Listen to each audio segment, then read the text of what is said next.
Nah, setelah polisi membawa panci yang berisi sop tadi, para ahli patologi pun langsung memeriksanya. Dan ternyata betul, Wak, di dalam 2 panci ini tim forensik menemukan beberapa potongan tulang rusuk, rambut, dan juga jaringan manusia. Dan yang lebih menggemparkan lagi, 2 hari kemudian, tepatnya di tanggal 26 Februari kemarin tuh, masih di dalam panci sop yang sama, para ahli forensik mendapatkan sesuatu yang sangat mengerikan. Sekaligus juga menjadi jawaban atas misteri hilangnya Abi.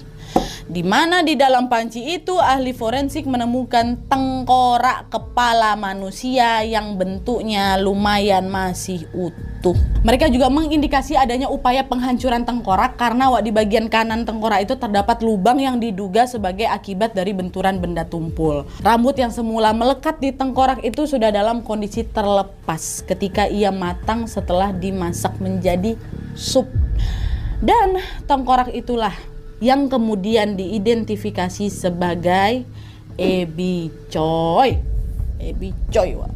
Dan dengan ditemukan jasad Ebi dalam kondisi mengenaskan di dalam rumah yang disewa sama keluarganya si Alex, polisi pun langsung bisa menduga siapa pelaku di balik kejahatan ini.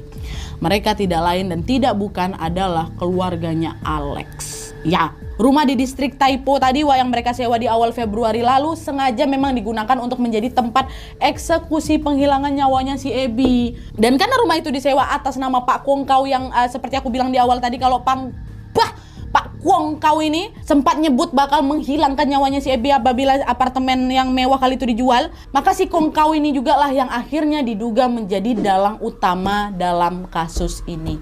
Ya iyalah pasti, Wak. Nah tapi, Wak, meskipun polisi telah berhasil menemukan jasad Ebi pada saat olah TKP di rumah sewaan ini, ada memang beberapa bagian tubuhnya Ebi itu yang hilang, yaitu bagian badan sama lengannya. Alhasil polisi pun langsung mengerahkan setidaknya 100 personel mereka untuk menyisir tuh daerah sekitar TKP. Polisi pemeriksa pemakaman Tionghoa Seng Kwan O dan juga saluran air yang diduga menjadi tempat dibuangnya potongan jasadnya Ebi. Tapi sayangnya, Wak, pencarian itu tidak membuahkan hasil. Pencarian potongan jasad Ebi ini pun kembali dilakukan di tempat pembuangan akhir atau TPA yang berada di Takuling. Dan kabarnya, Wak, pada tanggal 22 Februari tahun 2023 atau sehari setelah Ebi itu menghilang, ada saksi yang melihat seseorang terduga pelaku membawa macam beberapa kantong gitu loh, Wak, ke TPA itu. Dan kantong itu bisa jadi berisi potongan tubuh, baju atau HP ataupun bahkan alat yang digunakan untuk menghilangkan nyawanya si Ebi. Dan setelah mendapatkan laporan itu, tanpa menunggu waktu yang lama, beberapa alat berat dan juga drone pun dikerahkan ke sana untuk memudahkan pencarian, Wak. Dan ternyata nih, setelah kurang lebih 2-3 hari pencarian dilakukan di lokasi TPA itu, polisi menemukan